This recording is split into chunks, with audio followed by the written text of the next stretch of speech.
they barely made a dent. Will Lehner and Brown really be able to carve a nose with these ancient tools?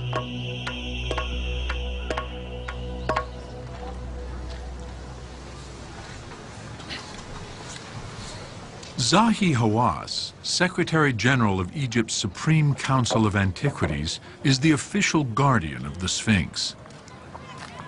He has searched this colossal cat from head to toe for clues to how it was built. He knows from the geology that it was carved right out of the earth. So why does the bottom appear to be built out of stone blocks, like the pyramids? Hawass investigates the size and style of the blocks for answers. If you look at the two poles of the Sphinx, this is a typical small stones that the Roman in 30 BC came and they did add this to the Sphinx. Just between the Sphinx's paws, Zahi Hawass finds blocks from 4 different periods. This is 30 BC, 1550 BC, and this is 2600 BC. Hawass concludes that Egyptians, Greeks, and Romans have been covering the Sphinx in blocks for thousands of years. But why? The answer can be found in a deadly hidden force attacking the limestone of the body of the Sphinx and the surrounding ditch. All of this was once the floor of a sea. It was a seabed 50 million years ago, so it's naturally full of salt.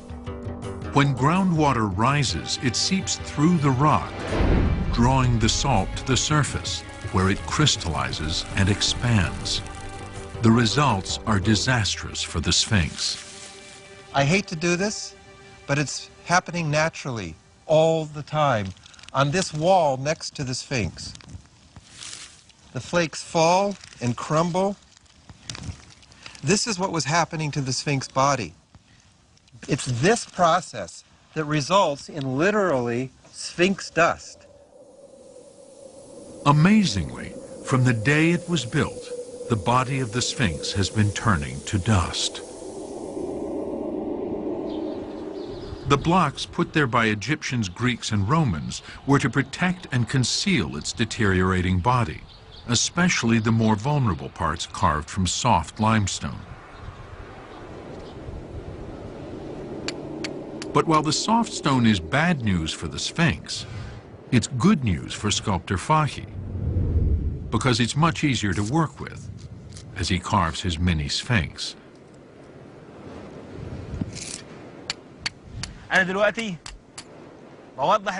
Now I am working on the foot of the back leg. I am sculpting the paw and the thigh. He makes quick progress because the stone is so soft. But now comes the hard part. Fahy reluctantly returns to the head, which, like the original Sphinx, is made of much harder limestone.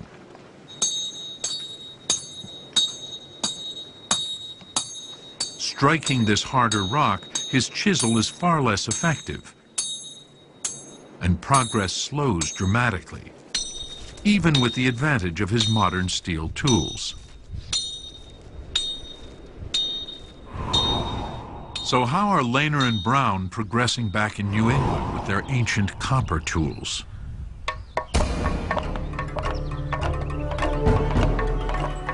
After days of work, their copper chisels and stone pounders are barely making a dent.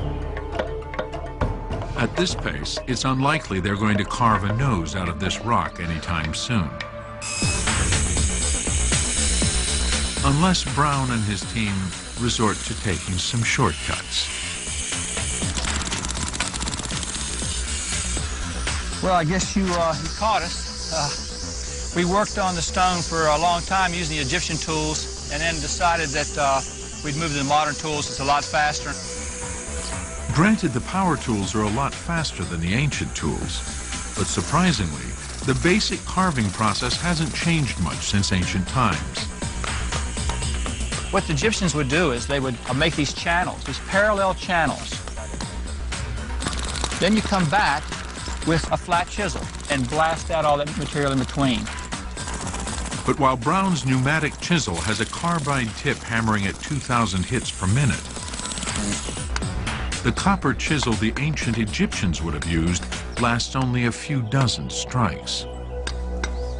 You see, after I've only gone about the equivalent of maybe 10 centimeters, my tool's already almost useless.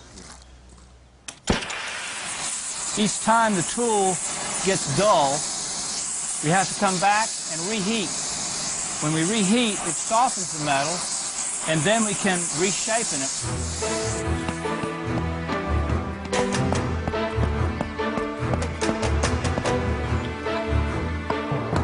Brown is wearing down tools at an extraordinary rate.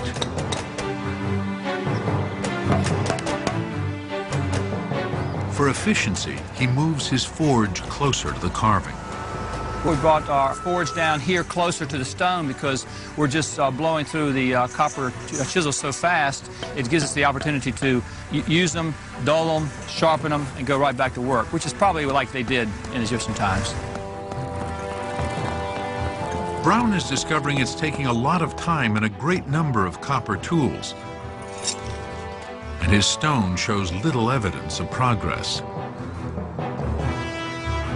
It's hard to imagine this hunk of rock will ever be a finished nose, even one nearly half the size of what was originally on the Sphinx. It's even harder to imagine carving the Great Sphinx as big as a football field.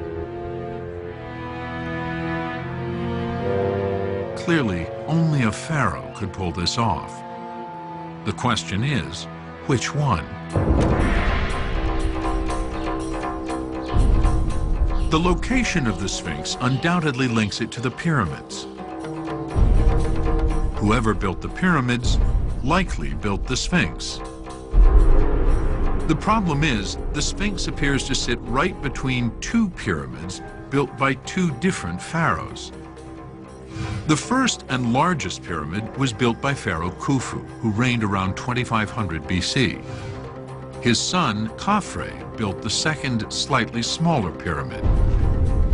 Rainer Stadelmann, a leading Egyptologist, believes the head of the Sphinx represents the pharaoh who built it.